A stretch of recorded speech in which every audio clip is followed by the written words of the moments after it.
The story begins with the protagonist recalling his father's words, "Live for the clan." On a battlefield, blood dripping from his face, he knelt while knights observed. His father's words meant he should desire nothing and remain by his brother's side like a shadow. Surrounded by fallen knights, Cyan Vert faced a commander, Boris, and several soldiers. Boris smugly addressed him by name. In response, Cyan drew his sword from thin air, asking Boris who was behind this. Was it the Emperor? A dark aura surrounded Cyan as Boris shielded himself and remarked on the sickening fog. Seeing Cyan's power confirmed the rumors. Boris called him an assassin from Mist, an organization akin to the Knights of Light's enemy. Boris planned to report that he had eliminated an impure heathen ally. Cyan warned Boris that he wouldn't have a single tooth left after their battle. Boris taunted him, saying the 9-star magic barrier around the area made his efforts futile. Despite this, Cyan resolved to break through the barrier, knowing he needed to expose the real culprit to his brother. Suddenly, a commanding voice ordered Cyan to stop. A man in golden armor with blonde hair arrived, someone Cyan recognized with confusion. He recalled his father's words, "Live for the clan," and how Ishel Vert, his brother, was the clan's extension. Realization struck, Ishel was the mastermind. Cyan's legs weakened as Ishel calmly acknowledged his confusion. Ishel praised Cyan for serving the clan and people but revealed that he was removing the burden from his brother. When Cyan asked what he had done wrong, Ishel pointed to the ominous fog surrounding him, calling him a murderer and questioning his humanity. The words murderer and sin echoed in Cyan's mind, fueling his rage. Cyan recalled helping Ishel through succession battles and demon raids, dedicating 20 years to his brother's success. Overwhelmed with betrayal, he punched the ground angrily and stood up, his dark aura intensifying. Blood pooled at his feet, but he was ready to give everything, even if it meant destroying Ishel. Cyan's crimson mist engulfed the area, painting the sky red. The knights were shocked by his remaining mana, inhumanly vast. Cyan accused Ishel of trying to kill him out of fear, asking if he felt no shame. Ishel's fury showed, veins bulging on his face. Cyan launched at him with incredible speed, relentlessly attacking as Ishel deflected with his sword. Cyan needed one chance, just one, to pierce Ishel's weak point and stop his regeneration. But his strongest attack was blocked by a magic barrier aided by Boris. Ishel stabbed Cyan in the stomach, calling him a poor bastard and dropping his dagger. Ishel revealed that he had known Cyan was untrustworthy and had never trusted him. Heartbroken, Cyan was kicked aside and left bleeding on the ground.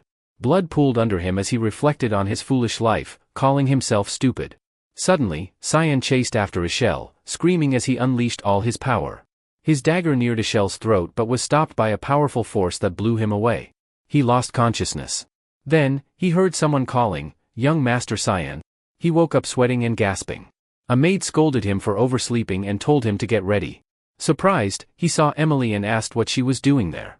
Emily was surprised to see Cyan, realizing it had been 20 years since they last met, yet she looked unchanged. Cyan noticed the familiar surroundings and realized he was in the room he used to live in as a child. He wondered if he had somehow returned to his younger self. Emily called his attention, asking if he was stalling to avoid training. She urged him to make up his mind and go. Confused, the young Cyan asked about the training she referred to. Looking around, Cyan realized he was back in the Vert clan's Duke. He wondered if his life was flashing before his eyes. His mind wandered back to when he was about to enter the academy 27 years ago, in the year 985. The Duke family held an annual duel training session attended by Duke Vert. Cyan's opponent was his half-brother, Krantz Vert, who had received more attention due to his mother's status as the Duke's wife. Despite being the younger son, Cyan was considered a bastard and became the laughingstock of the event. His father had stopped paying attention to him after that duel. Emily whispered for Cyan to surrender, but he assured her he could win.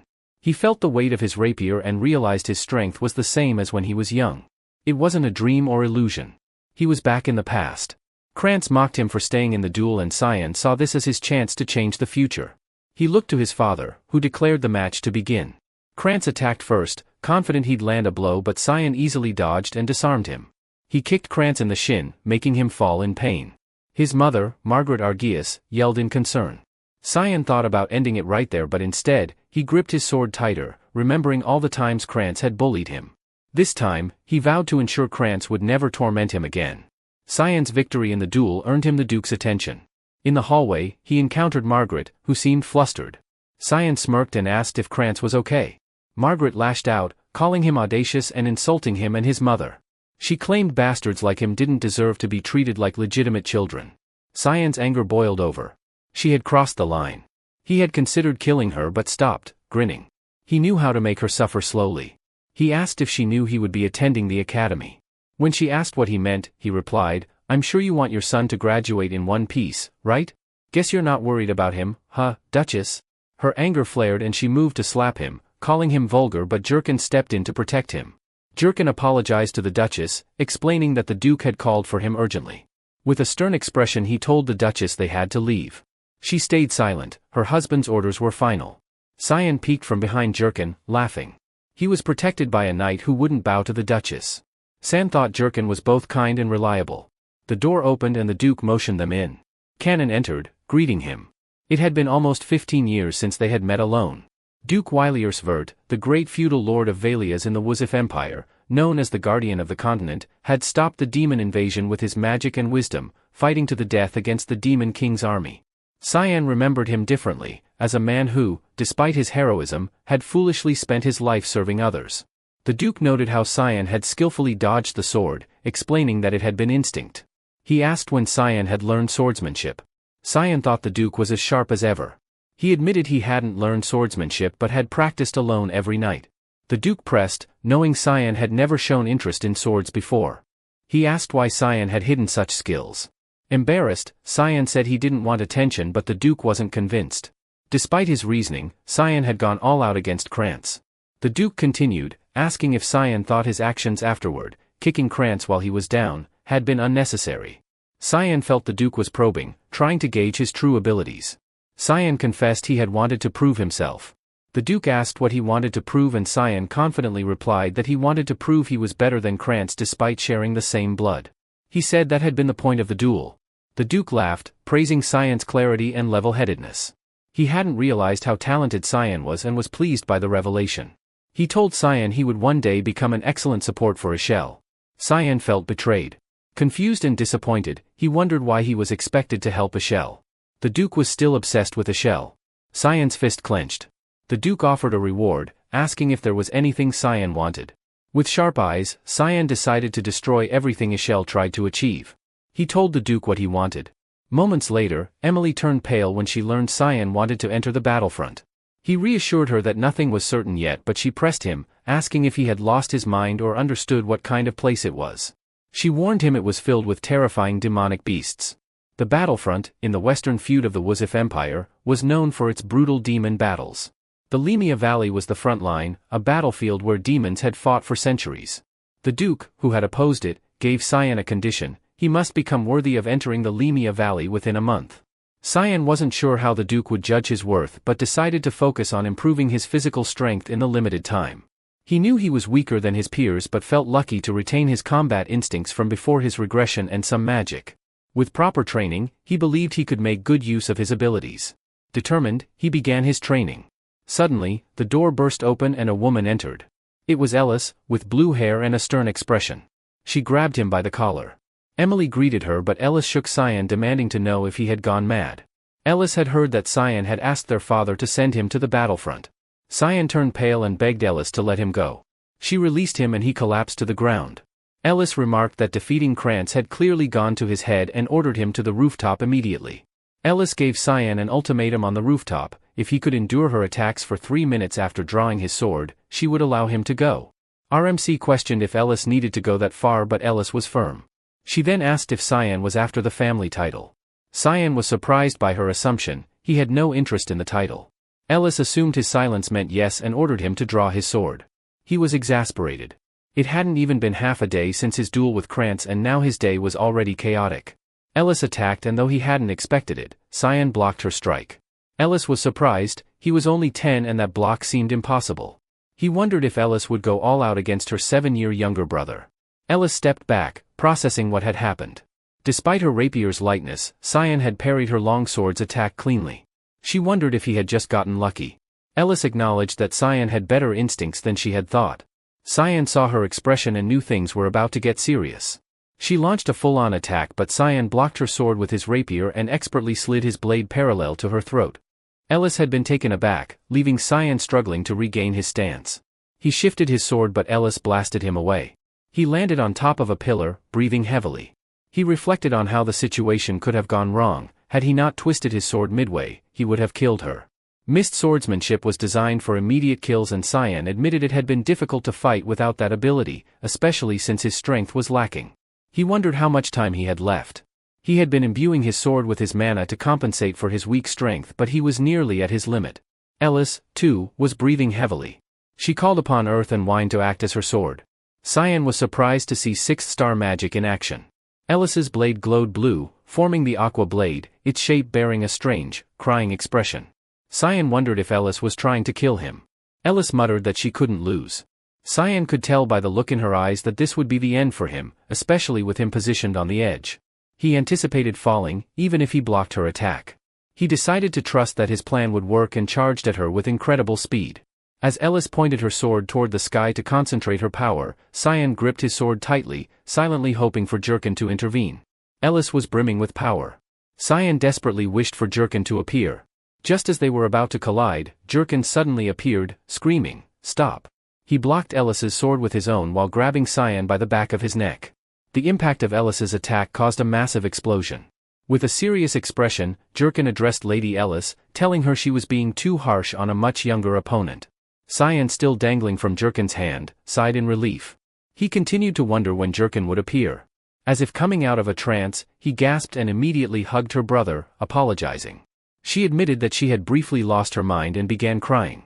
Snot dripped from her nose as she expressed how much she wanted to stop him from going to the battlefield. Cyan smiled, thinking how typical it was of Ellis to act this way, always trying so hard with everything. Ellis had been an elite at the Royal Academy, excelling in swordsmanship, magic and more. Known as God's Child, she was seen as the continent's future guardian alongside Ishel Vert. But after joining the Knights of Light, she had been gravely injured. Cyan, holding her tightly, silently vowed to protect her this time. Ellis asked Jurkin if he was the Duke's guardian knight, confused since the Duke had just gone to war. Jurkin explained that he was secretly following orders to protect the young master. Cyan wondered why his father had ordered this and nearly fell asleep, with Ellis teasing him for still being a kid. The next day, Ellis returned briefly before her graduation. Cyan, frustrated by his weak training, could only manage 10 push-ups. Then Emily knocked, bringing a package. Inside was Hellhound's blood, a rare substance that increased strength and mana. Though dangerous, Cyan knew it worked from his past life. Emily questioned whether he would drink it and he downed it, feeling power surge through him immediately. Telling Emily that he was going for a walk, Cyan stepped outside to test his newfound strength. He headed to a mountain overlooking the Dush, a place he hadn't visited. It had been 2 weeks since Jurkin's regular reports had been absent, and he often came here when he needed to be alone. Then, Cyan recalled a divine revelation Ishel had received from the god of light, Lumendal. Ishel had been told of an ancient temple hidden somewhere in these mountains. Cyan had been skeptical at first, but the concentration of mana in the area felt undeniable. Only he knew about it for now, and he relished the secret. He placed his hand on the ground and a power surge traveled through the earth. A grin spread across his face as he thought about how clueless Ishel was about his current activities. The ground cracked, revealing an underground passage. With a sense of purpose, Cyan went inside, eager to explore whatever secrets lay hidden beneath the surface. He noticed that the place was different from last time. It had been an ancient temple, once dedicated to the god of light, Lumendal, until its history was erased by the demon war 300 years ago. Who would have thought the temple had been hidden in the mountains behind the castle? A glowing sword stood on a pedestal, a relic from 9939 before the foundation. Humanity defeated the Demon King's army in Valias thanks to ancient relics called God's weaponry. One of those relics, Duran Dark, a holy sword blessed by Lumendal, had been crucial to the victory. Cyan would eventually meet his end because of that sword which Ishel Vert possessed. He wondered if Duran Dark had something to do with his regression. He touched the sword but nothing happened. Frustrated, he kicked it and muttered, "Holy sword, my ass." He decided to move on, unaware that the sword was also annoyed. A shadow appeared as he walked past the light, not a sword's shadow but something darker. Imbuing it with power, he revealed a hidden path leading to another room. Inside, Cyan found his sword glowing red on a pedestal. He greeted it, saying, "Nice to see you." He grabbed Kram, the demonic sword he had wielded before his death. The moment he touched it, a powerful, ominous aura surrounded him. "Good morning, Kram," he said, but there was no response. Wondering if it was still dormant, he felt elated nonetheless. The familiar feeling urged him to slay something right then. A shadow with sharp eyes appeared, asking if he had no fear. Kram asked if Cyan knew what it meant to have awakened her. Cyan nonchalantly replied that it probably meant the sword was his now. The shadow grew more menacing, warning Cyan that it was too late to regret awakening a demonic sword. It grinned, revealing sharp teeth, and rushed at him, claiming his body would be its. But Kram was shocked when Cyan casually choked her. He told her he wasn't weak before the shadow faded, revealing a human face. Kram wondered how he could touch her. Cyan reiterated that the sword was his. Kram, now with long pink nails, attacked Cyan, screaming, F***ck off. Losing his grip, he watched as she leaped backward. When fully revealed, Kram turned out to be a woman. She demanded to know who Cyan was, sensing a dark aura around him. She asked if he was the successor and why he carried a ruse aura. Cyan grinned devilishly and confirmed he was a ruse successor.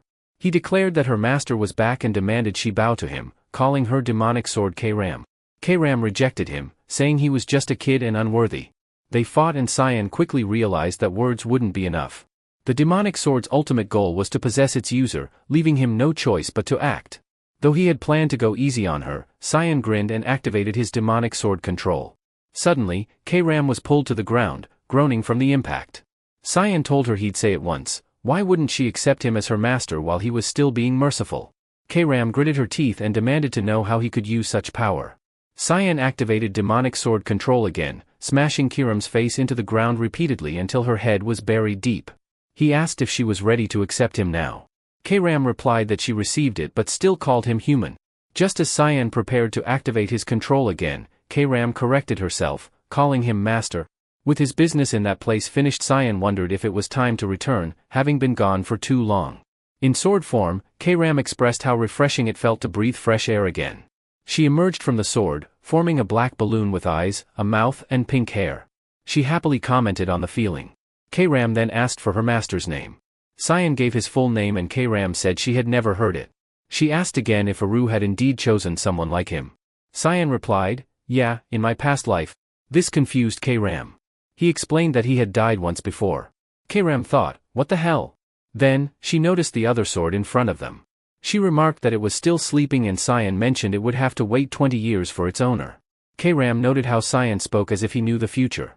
Grabbing his sword, Cyan assumed a stance and, out of nowhere, cut the sword's handle in front of them. Kram was surprised and asked what he planned to do with it. Cyan grinned devilishly, saying it could make things more interesting. The setting sun cast a warm glow as the carriage moved away from the castle. It slowed to a stop, and Cyan, wearing a shield on his chest, couldn't believe the day had come so quickly and time had flown by. He greeted the Duke upon his arrival, and the Duke asked if Cyan was still determined to go to the battlefront.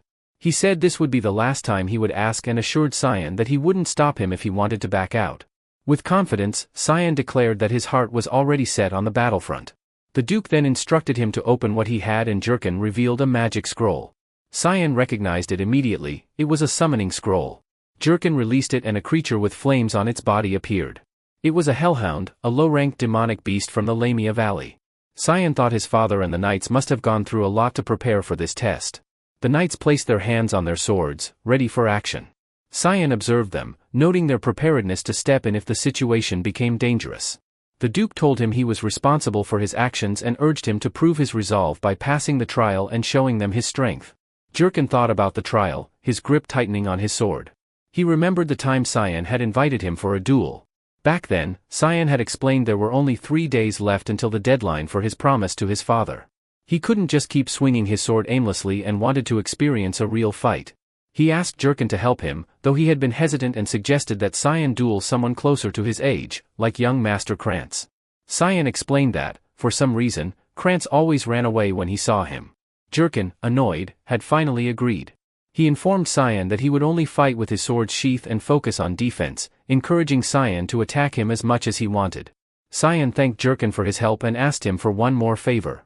The atmosphere shifted, and with a serious expression, Cyan told him that no matter what happened in the duel, he must not tell the Duke about it. He emphasized that it was an order, which left Jurkin puzzled. Cyan attacked and Jurkin blocked it with his sword, surprised by the weight of the blow.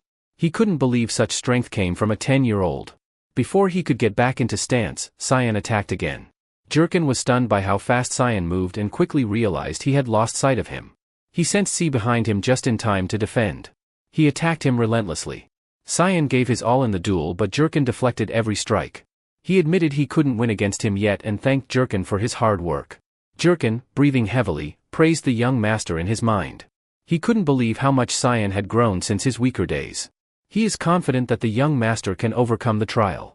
The hellhound moved swiftly and Cyan anticipated its attack. It roared as it charged toward him, its eyes fixed on him. It passed and Cyan realized that fighting such a monster with his current strength was still too much. He knew he had to end the battle quickly. The hellhound readied for another attack, but he had already planned to finish it. He took a combat stance and aimed for its neck as the hellhound charged. With a mighty leap, he pierced its skull with his sword. The knights were stunned and the duke looked pleased. Cyan glanced at the hellhound's corpse, noting how much blood was spilling from its neck. It seemed wasteful, but he knew that acting on it would make him seem insane. The duke clapped and praised Cyan, telling him, "Then I'll see you at the battlefront." Cyan thanked his father. Kayram appeared as a small cloud of smoke on his shoulder, her voice sharp and fierce. "Do I look like a kitchen knife to you?" she demanded. Cyan, still nonchalant, replied, "Of course not, you're a demonic sword." "Why would you say that?" Kiram's frustration grew. "Then use me, damn it," she yelled.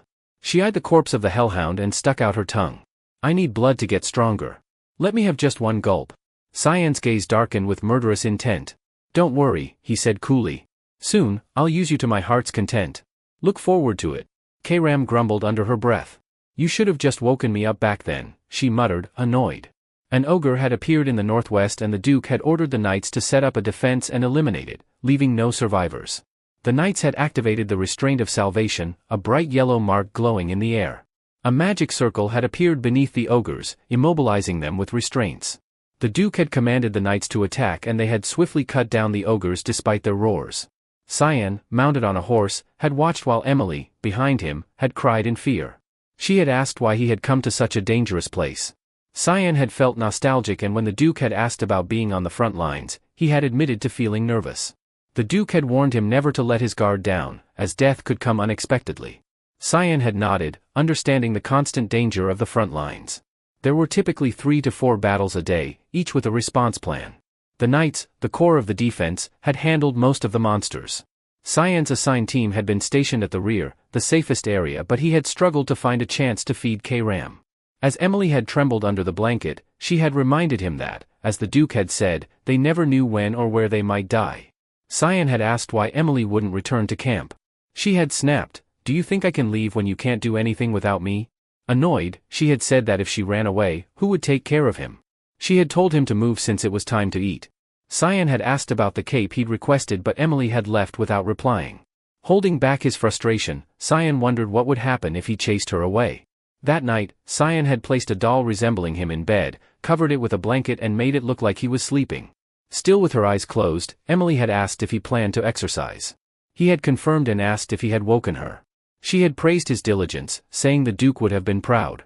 Cyan had put on his hood and prepared to leave, briefing her that he was asleep before exiting the tent. Knowing the front lines had strict guard duties, Cyan had dashed, using his skill, Thick Fog 3, Move Fog's Descent. He had headed toward a monster-infested area, perfect for using Kayram. She had been excited by the strong scent of blood and urged him to move quickly to kill something. Several hellhounds had attacked and Cyan had agreed to let Kayram enjoy herself. They had swiftly defeated the monsters, with Cyan using Fog Sword, rushing Fog Storm to mow down more. Afterward, he drained blood from the corpses into a tube, drinking it directly from a mug. He had looked mad as he muttered, "This is the stuff," while Kayram, exhilarated, had agreed it was the best she had felt since waking up. Cyan had told Kayram they would keep training, but she had questioned how long it would take to get stronger by killing hellhounds. Unbeknownst to them, several more hellhounds had gathered behind them. Sensing the danger, Cyan had reassured Kayram that the night was still young and there were plenty of monsters to hunt. Kayram had been excited, eager to face ogres, hellhounds, and giant crocodiles. Meanwhile, a carriage escorted by knights had traveled through the mountains. Inside, a silver-haired girl had sat and someone had mentioned the front lines were too dangerous. The girl, annoyed, had reminded them she was the royal princess and bound to assist her father on his tour. She had warned the attendant not to mention it again. The attendant had shifted the topic, mentioning that Duke Vert's youngest son had been on the front lines, around the same age as the princess. Surprised, the princess had learned the boy had volunteered. The attendant had suggested the two should get along, but the princess had feigned disinterest and decided to sleep. A few moments later, she had asked the boy's name. When told it was Cyan Vert, she had mentally noted it. The princess's face had been revealed. A monster had been slain and the duke had ordered a check for injuries. It was reported that everyone was fine. The Duke praised their efforts and told them to return. He then noticed Cyan, who had killed the last flying monster. The Duke asked how Cyan was adjusting to the front lines. Cyan respectfully replied that he was learning something new every day.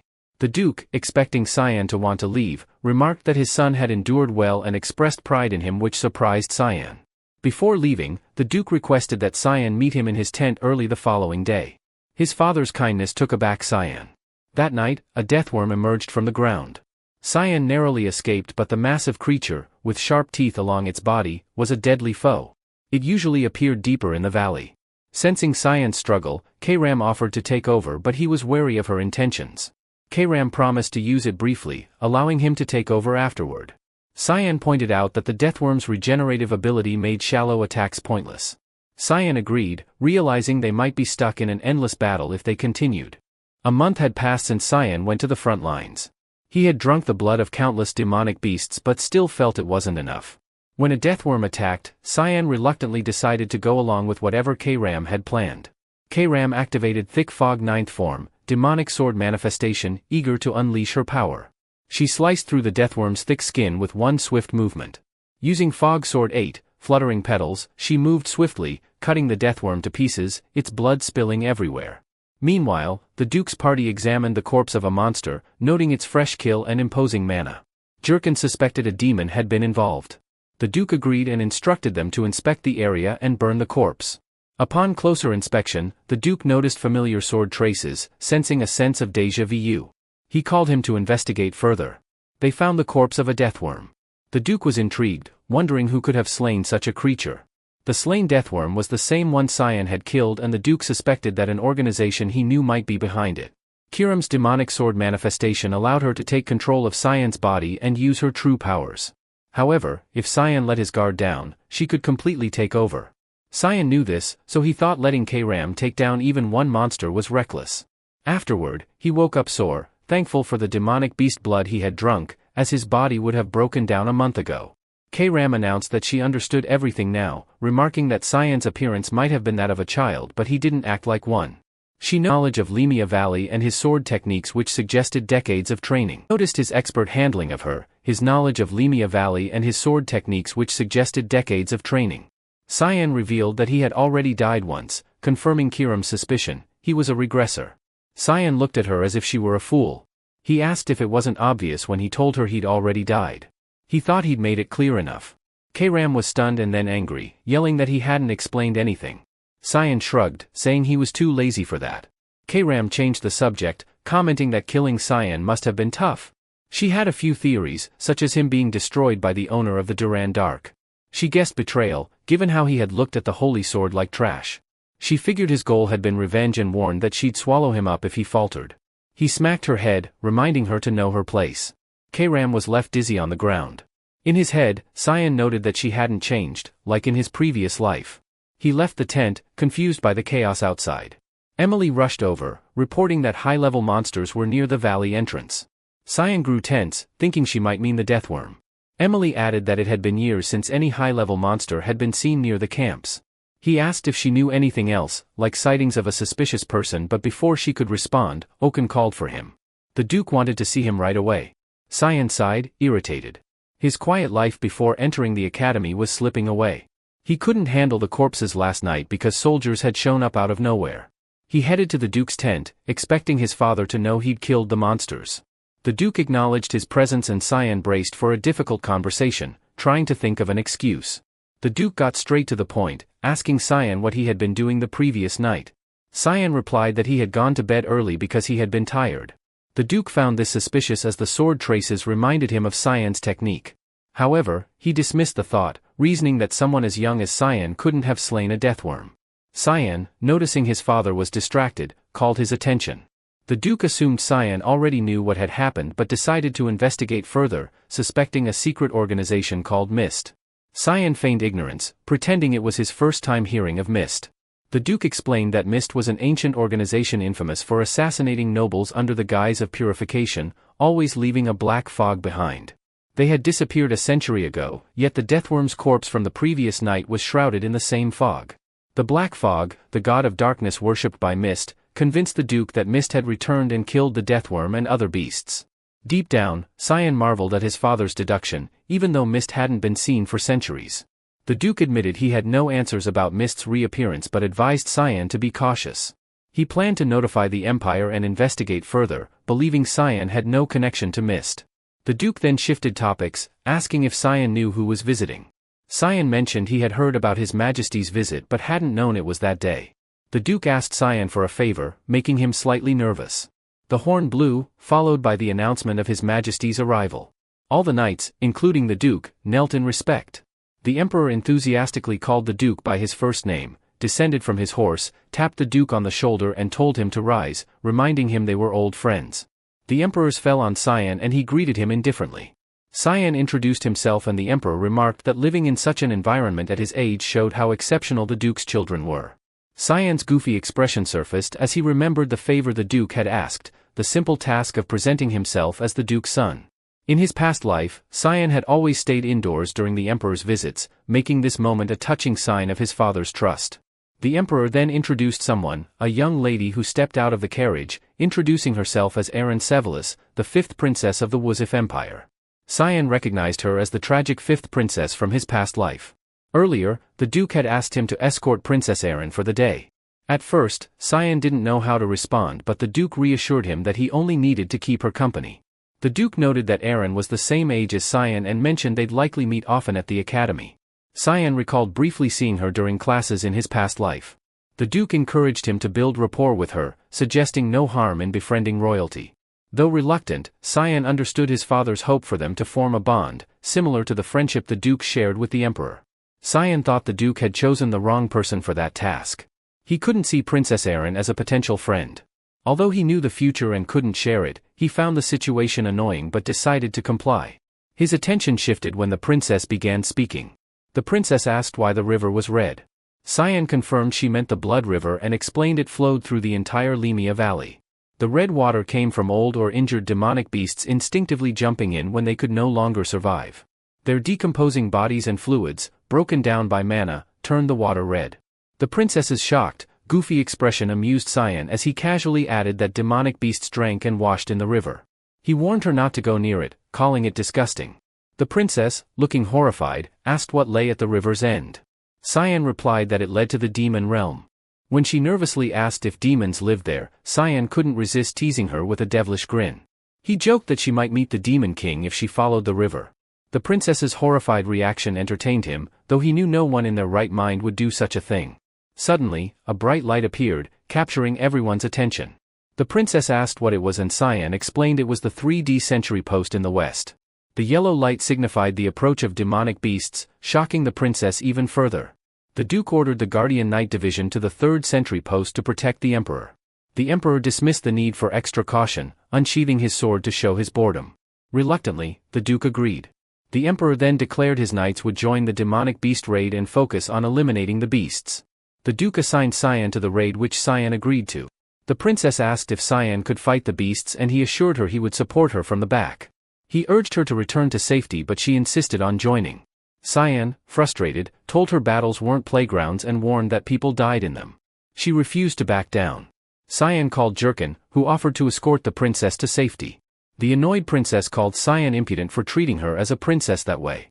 Cyan sternly warned her that her stubbornness could cost lives and asked if she could take responsibility for it. Tearful, she hesitated but Cyan turned to leave, telling her to go back if she would cry. With the princess and her maid standing behind, the knights continued their mission. A giant slime, having devoured several humans, loomed ahead. The Duke ordered the knights to halt, reform and protect the Emperor, slaying all the monsters. Energized, the knights charged forward. Dion Sevelis, the Emperor of the Wuzif Empire, had 2 wives. Diana Quizzle, his first wife, was deceased, while Cassandra Nephilis, his second, was the Empire's prominent judiciary. Diana had given birth to the first and second princesses and Cassandra had given birth to the third and fourth princes. Erin Sevelis, the 5th princess, was born to a peasant mistress and branded a bastard. Despite being mocked for her mixed blood, Erin focused on her royal duties and studies. However, she was framed for treason and cast out of the royal family and rumors spread that she had died alone from disease on an island, earning her the title of the Tragic Princess. Kayram told Cyan that this mirrored what the Duke had said about his past life but Cyan noted that Erin's struggles involved royal politics. Lightning struck a monster and Cyan remarked that the Emperor, skilled with holy lightning, was impressive. Dion, known for his star ranking in magic, could have led the Mage Association if he hadn't become Emperor. Cyan amusingly thought that an intermediate demonic beast was no challenge for him. After the brief battle, the Emperor commented on how long it had been since he shared a drink with his friend, though he felt lonely, as he was the only one drinking. The Duke apologized, explaining that he didn't drink at the front lines.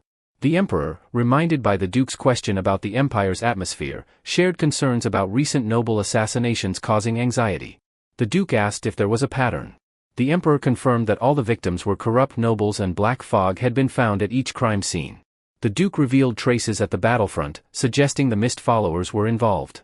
The Emperor agreed but asked the Duke to investigate further.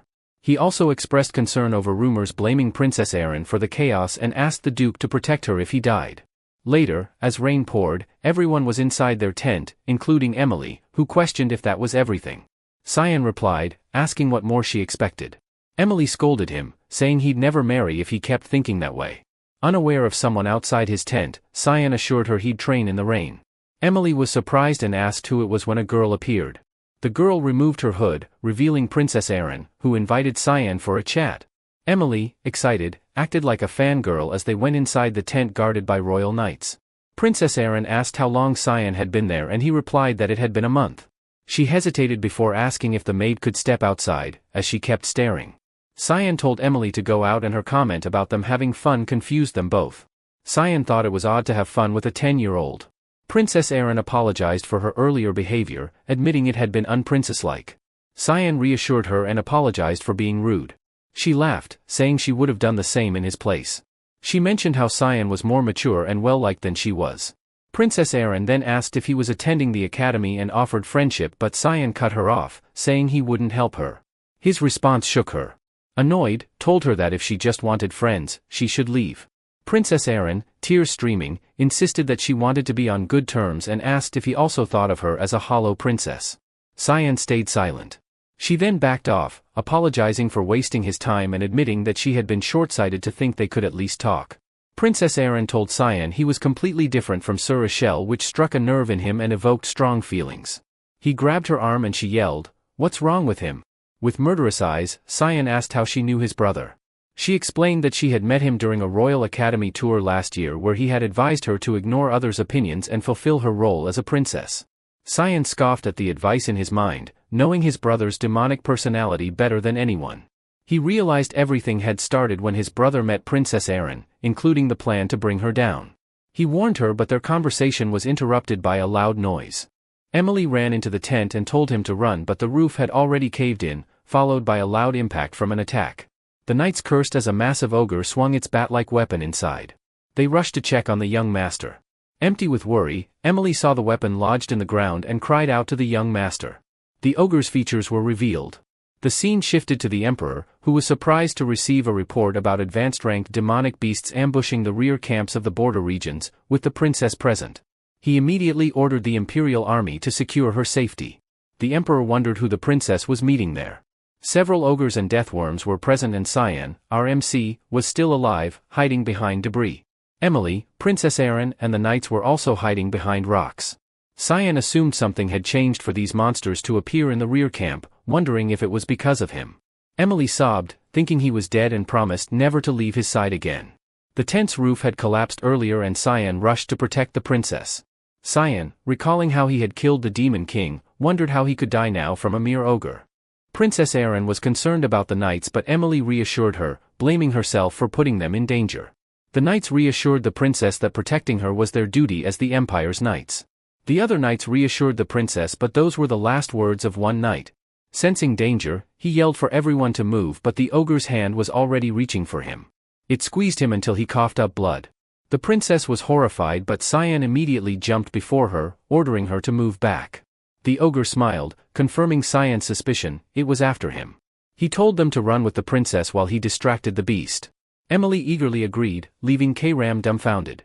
She grabbed the princess, asking the knight why he was standing there, which annoyed Cyan slightly. The ogre roared for Kram's attention and Cyan leapt high, slashing its arm. He wondered why these demonic beasts were so drawn to him. Kram laughed, explaining that his consumption of demonic beast blood had made him reek of it, which was why they targeted him. Cyan was annoyed that she hadn't told him sooner. Kram teased him, reminding him that she wanted his body. Cyan gripped her tightly, causing her to groan, before assuming a combat stance. Kram asked him to treat her better, but Cyan told her to shut up. He stood before the ogre, declaring he didn't care how many monsters came at him. Cyan attacked first, slicing the ogre's arm before it could strike. The ogre roared in pain and retaliated with another attack. But in the end, the ogre faced defeat. Sensing no one was watching, Cyan drank some advanced rank demonic beast blood. Kram eagerly awaited the feast, but Cyan was shocked when a purple claw from a devil dragon landed on the cliff. The dragon roared. Kram explained it was a baby and likely smelled him, but he focused on capturing it, activating demonic swordsman. Kram, now controlling his body, suggested eating the dragon instead. Meanwhile, the Emperor's lightning struck down the last ogres. He asked Williers if that was the last one. The Duke confirmed it, but the Emperor asked about the princess and his son. The Duke apologized, saying no traces had been found beyond the tent. The Emperor reassured him, emphasizing the princess's safety. A knight reported finding the princess. The Emperor grabbed her shoulder, asking if she was hurt. Princess Erin panicked and said they had to save Cyan. She cried, blaming herself. The Duke stood stiffly and the Emperor urged her to explain. The Duke approached Emily, asking if she was Cyan's maid and if something had happened to him. Emily trembled, stammering that Cyan had acted as bait to let them escape. The Duke's brow furrowed. A knight remembered his last location and requested permission to rescue Cyan. The Emperor told Williers to hurry. The Duke, looking menacing, insisted they couldn't prioritize rescuing Cyan. Princess Erin was shocked. The Emperor asked if he was serious. The Duke argued that the situation at the camps needed immediate attention to prevent the demonic beasts from invading the Empire. He stressed that reconstruction was the only way to save more lives. Emily, in tears, asked, "What about the young master?" The knight gritted his teeth. The Duke coldly replied that he had done his duty by helping the princess evacuate. The Emperor and Princess Erin were both grim, with the princess blaming herself. Suddenly, a loud monster cry echoed. They saw a dragon soaring in the sky, with Cyan clinging to its leg. Princess Erin couldn't believe her eyes. Cyan was holding on tightly, silently crying as he hung there. Dragons, noble creatures closest to the Creator, were rare and untouchable. Cyan Vert had considered it an honor to encounter such a being, but he wondered why it had to fly over the people he wanted to avoid. The dragon had flown over Erin, who had yelled Cyan's name. The Emperor was stunned by the dragon's appearance and questioned Williers about why his son was on top of it. Panicking, the Emperor asked if Williers wouldn't save him. Cyan cursed inwardly. He only wanted to drink the dragon's blood, not deal with this situation. Earlier, the evil dragon had told Kram she needed to eat it. But before Cyan, possessed by Kram, could act, a swarm of monsters had appeared. Frustrated, Cyan activated Rushing Fog Storm, slicing through several monsters simultaneously. Landing before the dragon, he remarked that it wasn't fully grown. The dragon opened its mouth, unleashing a powerful laser beam that shattered the ground. Unimpressed, Cyan told the dragon it was rude to spit in his face and invited it to take his sword. He slashed at its eye, drawing blood and enraging the dragon. Its violent movements blasted Cyan away, and it chased after him, but Cyan, still possessed, grinned. Ready with the 8 fluttering petal, he unleashed a massive explosion that shook the ground. He admitted he wasn't quite ready to fight a dragon yet, as his shoulders ached. He decided to wrap it up. The dragon flapped its wings, creating a gust of wind in front of Cyan. He told himself he wouldn't fall for the same trick twice, but noticed something strange. The dragon was scurrying away from him, leaving him shocked. He called it a cowardly lizard running away. Refusing to let it escape, he leaped high to chase it, which landed him in his current predicament. Now, he wondered if he'd used up all his luck meeting the dragon. Looking down, he pondered how to handle the situation. Kram noticed his hesitation and asked what was wrong since he wasn't doing anything. Cyan, irritated, asked if she couldn't see the people below. Kram shrugged, saying, "So what?" She argued that he needed to do something if he unsheathed her. Cyan shot back, asking if she was serious about using a demonic sword with everyone watching. He reminded her he'd be burned at the stake if they saw it. Kram countered, asking if he would stay on the dragon. He snapped, "I'm thinking." Willier stood with a magic circle beneath him, and Cyan panicked upon seeing the advanced 8-star magic. He realized his father was about to use the secret sword of heavens, knowing Cyan would be caught in it, too. Several golden swords shot toward the dragon. The dragon dodged, and Cyan cheered but saw one sword coming from the side that the dragon couldn't avoid. The dragon was struck, and Cyan fell, cursing his missed opportunity. Kram appeared, asking if he planned to act or kiss the ground. Cyan said using a mist spell would get him burned at the stake. Furious, Kram demanded to know if he was going to die. The deadpan Cyan replied he didn't know and would stop thinking until he sensed something. He told Kram there was a way. Horrified, Kram asked if he planned to fall into that filth-infested water. Cyan shrugged, "What other choice do I have?" Kram yelled no, and they went. A horned figure sensed a disturbance elsewhere and was surprised to see a devil dragon. The man behind him, also horned, said it was likely lost and in trouble. The silver-haired man remarked that strong demonic beasts were likely nearby, but the other man corrected him, saying humans lived there. The first man was shocked and silent, unable to believe a dragon could lose to humans. A red-haired man asked the silver-haired one if something bothered him. He replied that he had felt a strange yet familiar energy coming from that direction. The red-haired man suggested he check it out but warned him not to kill everything out of boredom. The silver-haired man's wings appeared, and he assured his companion he wouldn't cause trouble. Cyan emerged from the red water, bubbles rising as he groaned, exhausted and disgusted. My life, he muttered, then asked Kram if she was still alive. Annoyed, Kram snapped that she was deciding how to kill him. Cyan reassured her they would clean up once they returned and asked her not to be mad. Not impressed, Kram asked if he planned to return and reminded him they were in the demon realm. She assured him they wouldn't encounter a higher demon, but before she could finish, a voice interrupted. The voice agreed with Kram, claiming he knew something fun awaited them. Cyan's body went cold. He recognized the voice instantly. The demon called out to Cyan, a voice so deeply ingrained in his mind that he could never forget it. Cyan's expression darkened with fury. The demon asked if he was human. It had been none other than the Demon King, Valkyrian. Once described as the embodiment of evil, the Demon King stared at RMC. He struggled to maintain his gaze, knowing he could be killed instantly. Cursing, he wondered why it had to be now. The Demon King asked if Cyan was human and whether he would answer. Valkyrian glared, and the Demon King appeared behind him, offering to fight. Cyan tried to slash him but only cut a strand of hair, surprising the Demon King. Valkyrian chuckled, remarking that humans had infinite potential. He asked who the Demon King was, and Cyan replied, startling Kram. She questioned how they could defeat him in their current state. Cyan knew it was impossible and considered fleeing. The Demon King told him to relax, asking what Cyan could do to a kid like him. He casually laid back, saying he wouldn't fight children.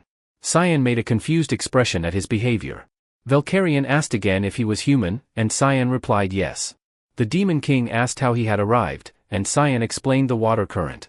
Sensing a strange aura from Cyan, the Demon King asked if this was his first time in the demon realm. Cyan, sweating, replied that he was just a normal human. The Demon King noted that Cyan seemed familiar, but Cyan insisted they had never met.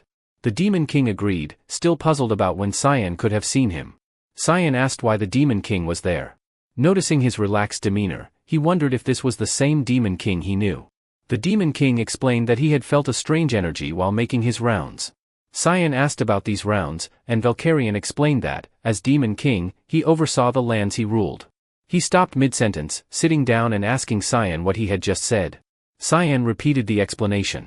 Valkyrian then asked, puzzled, why Cyan wasn't shocked that he was the Demon King. That's when Cyan realized something. Cyan recognized him. Valkyrian asked if his mother had ever threatened him, saying the Demon King would take him away if he misbehaved. Cyan doubted this was the same Demon King he knew, as he had expected an invasion soon. But the Demon King in front of him didn't seem like someone who would start one. Cyan wondered what had triggered this change and asked Valkyrian what he wished to accomplish. The Demon King smiled, commenting on Cyan's boldness. He explained that he simply wanted his people to live well, but if anyone got in the way, he would kill them all. That was his duty. Cyan shuddered, realizing he had briefly felt the true monstrosity of Valkyrian that he remembered from his past life. Cyan realized that the Demon King's darker side had been repressed, but something must have released those chains. He knew he had to prevent that incident from happening. He asked the Demon King if he wanted to make a deal, warning him that something would soon threaten the people he ruled. Valkyrian, confused, asked what Cyan meant. Cyan explained that he didn't know the exact details, but a great war between humans and demons would be triggered. The Demon King stood up, agitated. He asked if Cyan meant that he, the Demon King, would want to take over their lands. Cyan replied that this was exactly why he wanted to negotiate. With a serious tone, Cyan told Valkyrian to promise he wouldn't start a war, no matter what happened. The Demon King disagreed but eventually agreed not to start a war. He asked what Cyan would give him in return. Cyan vowed, I'll help you, promising to do his best to aid him no matter what. The Demon King loomed over him, but Cyan held his ground, meeting his gaze. Valkyrian chuckled and asked for the kid's name. Cyan introduced himself as Cyan Vert.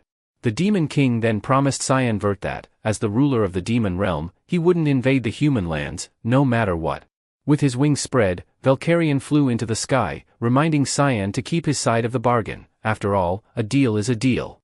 Cyan met the Demon King's gaze and nodded. The Demon King declared that their deal was sealed. Afterward, Cyan was found by the knights on the shore.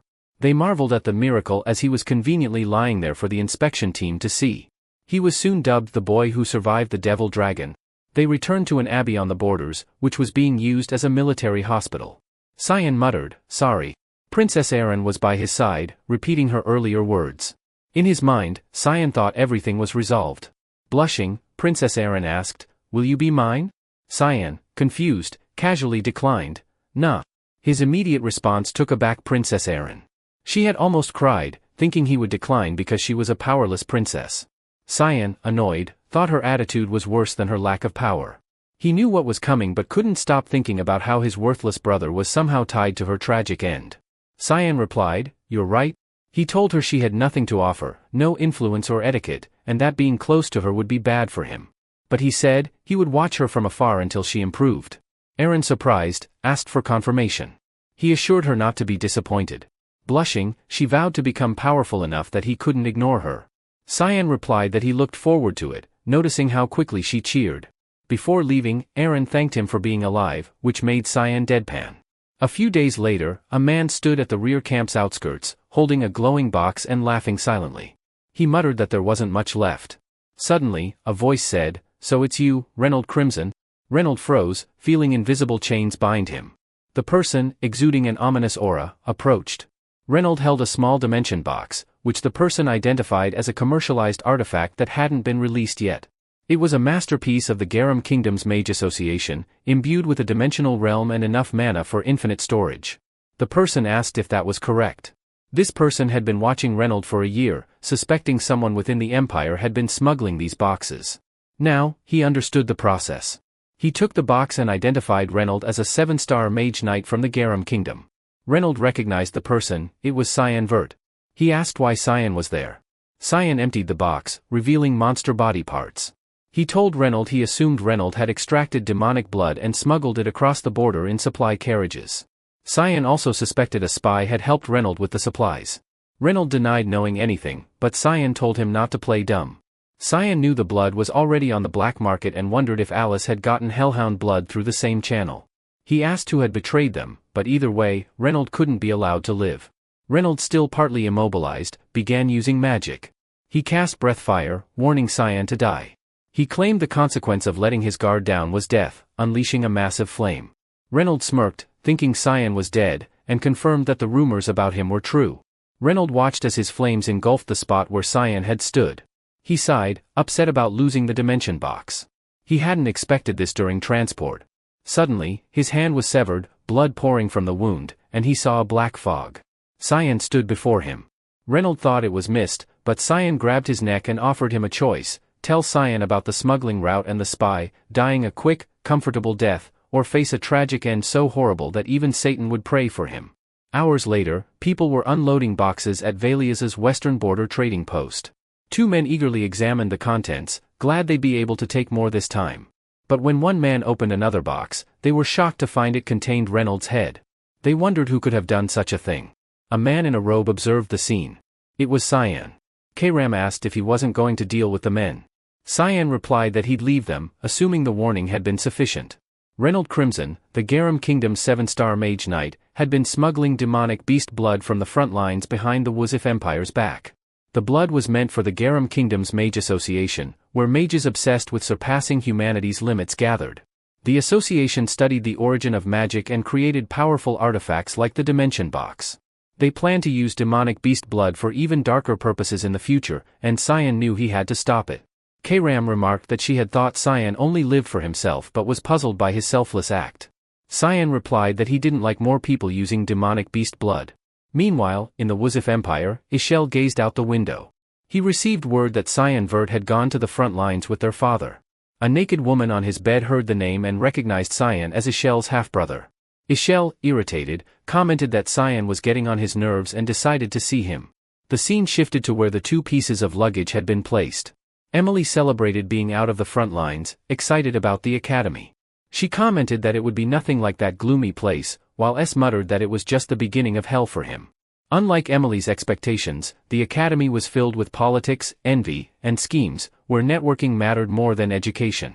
Thrilled, Emily mentioned hearing about the handsome instructors and wondered if romance was finally in her future. This made Cyan wonder if she had come to the academy for him. A few hours later, Cyan's luggage was brought out, and as he walked around, he heard a loud gasp. It was Krantz, trembling at the sight of Cyan. Cyan was about to greet him, but Krantz quickly ran off, clearly still traumatized from their last battle.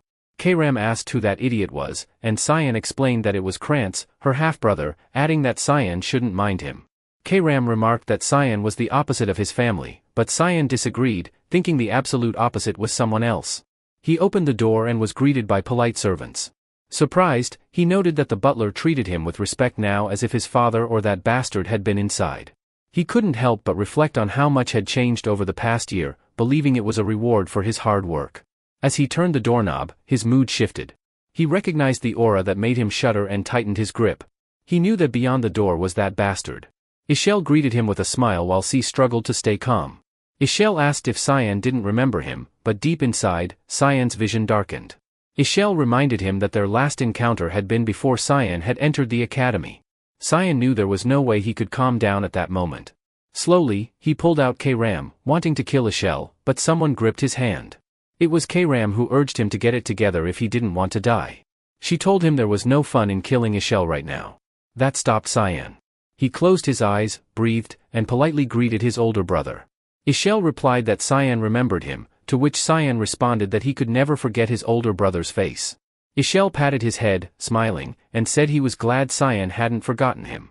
He then mentioned hearing that Cyan's swordsmanship had improved and suggested he would soon be able to help their father. He quickly corrected himself, saying Cyan would be helping Cyan on the battlefield. With cold intent, Cyan replied that he was looking forward to it. Ishel observed him and said he was glad to hear that. He admitted he had come to see Cyan. Cyan knew Ishel only cared about those he deemed useful, so this visit was enough to help Cyan calm down. Cyan put on an act and told his brother he missed him too. Meanwhile, Emily complains that Cyan has no baggage and does not help her with hers. She stops to rest by a door, and when she opens it, she screams, expecting to find the young master who had left her. But instead, she is surprised to see the first young master, Ishel. He mentions hearing that Emily is close to Cyan and seems comfortable around him, then tells her to continue with her work and not worry about him. After Ishel left, Emily breathed and expressed that she had been nervous. She told Cyan he should have warned her that the first young master was there. Cyan asked her to leave him alone for a while. Emily was about to protest, but Cyan's intimidating tone stopped her. He told her not to make him repeat himself, and she grew worried. Cyan vomited in the restroom, breathing heavily. He asked Kram why she had stopped him, and Kram replied that he should thank her. She wanted his rage to grow, making him more delicious, which made Cyan smile, agreeing with Kram. A man approached the door, and Ishel called him in. The man reported tracking down the second young lady in the north, in the White Elves' territory. Ishel noted his sister's skill with people and asked to be updated when she was preparing to return. The man asked if something good had happened. Ishel seemed brighter than usual, but Ishel admitted he was in a terrible mood. The man apologized. Ishel recalled Cyan's murderous eyes, wondering if he had misunderstood. Cyan was getting on his nerves, and Ishel decided to keep an eye on him.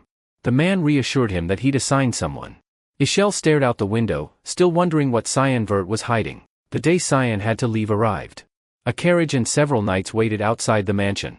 Emily, fuming with anger, told Cyan she was disappointed in him. Cyan explained that it wasn't his fault he could only take a knight escort to the academy. Emily was upset because she couldn't accompany him. She complained that he should have informed her earlier. With nothing more to be done, Cyan said goodbye, advised her to behave, even if she was a little mad, and wished him the best. With a smug look, Cyan told the carriage to go, and it moved immediately. Emily, stunned, screamed for him not to feel down if he was bullied. She waved goodbye, telling him to take care of himself.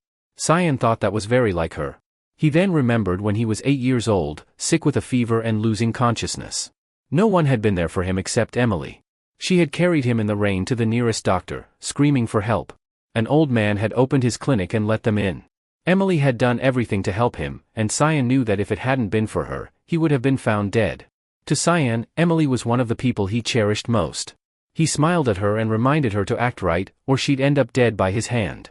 Emily laughed, asking if she had missed his parting words. After the emotional farewell, Cyan sat back, satisfied. Cyan wondered why 6 intermediate knights had been needed to escort him to the academy and sighed, sensing trouble ahead. As the day passed, the carriage stopped, and a knight told him they'd camp for the night. Cyan asked where they were, and the knight said they were in Saffron, arriving in the morning. Cyan agreed but soon realized the knight had lied. There was no forest near Saffron, and the area was far from pleasant. What the knights were up to was clear. When Cyan stepped out, he noticed the knights surrounded him, swords drawn. He asked who was behind this, but they stayed silent, nervous. One knight, however, had smiled, which annoyed Cyan. With an intimidating look, he repeated the question. The knight grinned and said Cyan didn't need to know anything, he'd be dead soon. There were no personal feelings, just business. The knight pointed his sword at Cyan, advising him to stand still and close his eyes for a painless death. He rushed forward, swinging his sword and saying, "Goodbye." Just as the blade neared Cyan's neck, a head flew through the air. It wasn't Cyan's. The knights froze in shock. Holding his demonic sword, Cyan said, "I asked who's behind this." The remaining knights felt a shift in the air, fear. Cyan's red glowing eyes bore into them as he questioned why they weren't moving. One knight couldn't believe his eyes. The others charged at Cyan, but it was futile. One by one, they screamed in pain as Cyan pierced their bodies with ease. Cyan noticed one knight trying to flee. Without hesitation, he threw his demonic sword, hitting him dead center. The last knight, tears streaming down his face, stared at the bloodied corpses of his comrades. He couldn't understand how Cyan had been just an 11-year-old child. Cyan extended his hand, calling his sword back to him. The knight realized why Cyan had survived a dragon fight. With fear in his eyes, he knew this mission had been doomed. Tears flowed as he fell back, knowing what was coming. Cyan slowly approached, and the knight understood his fate. Cyan addressed the knight, demanding he reveal everything. The terrified knight quickly admitted that Mrs. Margaret had been behind it all. Disappointed by how easy the interrogation had been, Cyan watched as the knight trembled, unable to speak further. The next day, the carriage resumed its journey. The knight's life had been spared, and he continued providing Cyan with more information. Cyan relaxed atop the carriage, learning that Krantz had asked his mother for a favor.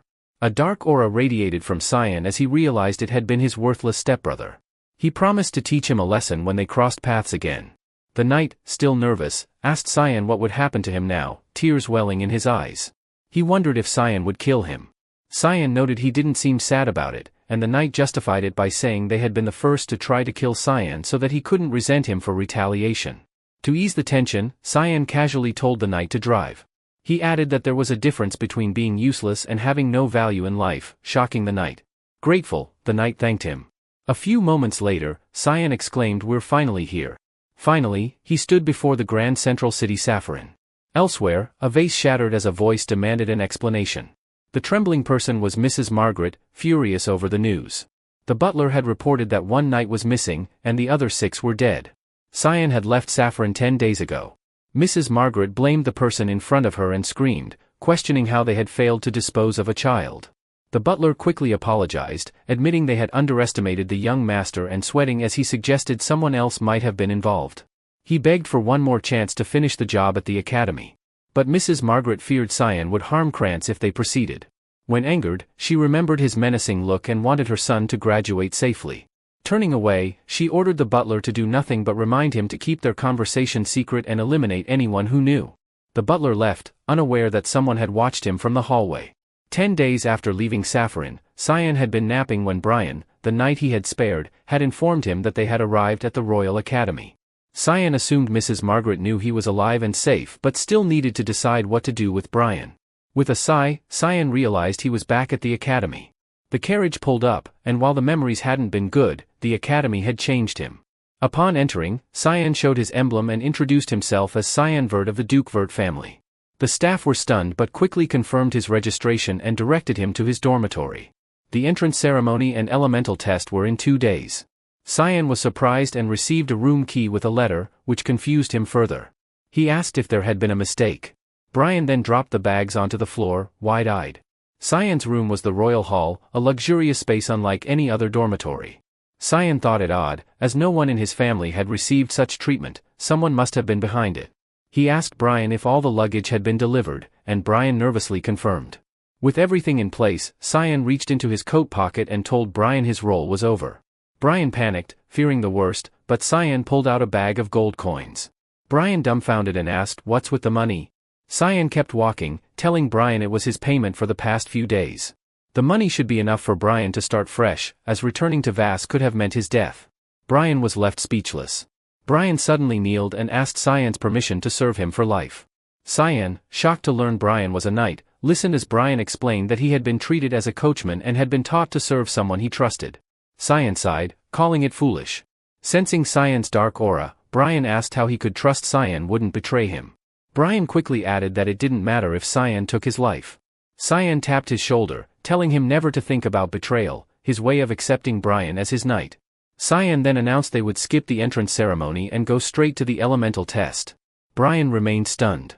Meanwhile, at the Royal Academy, Princess Erin took the elemental test, and her results were that mana ranked 2 stars, physical ranked B, and light element ranked 52%. Seth Shaharkin followed his results, mana ranked 3 stars, physical rank A, sand element 71%. An elderly man reviewing the tests noticed Cyan's results, mana ranked 1 star, physical rank S, and dark element at 92%. Instructor Sirika Nakriti noted that even Ellis Vert, who was praised as God's child, had only reached 88% in the water element by graduation. Dean Kundal Kusal, intrigued by this, reflected on how Ellis's talents had been surpassed by her younger brother, Cyan. Professor was concerned about Cyan's dark element, but the dean acknowledged his potential despite the risks. Dean Kundal then asked if Professor knew Cyan had been assigned to the Royal Hall. She confirmed, shocked to learn it had been by the Emperor's order. The dean explained that Cyan had saved the young princess from monsters, and the Emperor had even considered marriage. They pondered the implications, the 5th princess, once seen as a failure, marrying into the Vert family, known for raising talented individuals. Sirika warned that this could heighten succession conflicts and lead to a civil war. Dean Kundal stopped her from overthinking, suggesting they wait and see whether Cyan would become the Empire's hero or its downfall. Meanwhile, Cyan walked down the hallway, reflecting on how his dark affinity had reached 80% in his past life. He wondered if the demonic beast's blood had affected it before his attention shifted to someone ahead of him. Cyan greeted the 2 men in front of him. The blonde one, Krantz, panicked, clearly not expecting Cyan to be still alive. The chubby one beside him, Popper, reacted differently, asking Krantz if this was the kid he had treated like a slave. Krantz hesitated but confirmed it. Popper, the son of Marquis Fenelon from Garum Kingdom, mocked Cyan for not even knowing who his mother had been in his past life. These 2 had bullied Cyan in the past, but things would be different this time. Cyan saw it as his lucky day to run into these losers. Popper tapped Krantz's shoulder and suggested that Cyan needed a good beating. Krantz tried to stop him, but Cyan seemed to have a plan. Krantz, wanting to avoid confrontation, suggested they head to the cafeteria, but Popper kept walking toward Cyan. Suddenly, Cyan kicked Popper with such force that it shattered the wall. Cyan grinned devilishly, savoring the satisfaction of getting his revenge. Krantz could only cry out, "Fatso," as Popper was sent flying.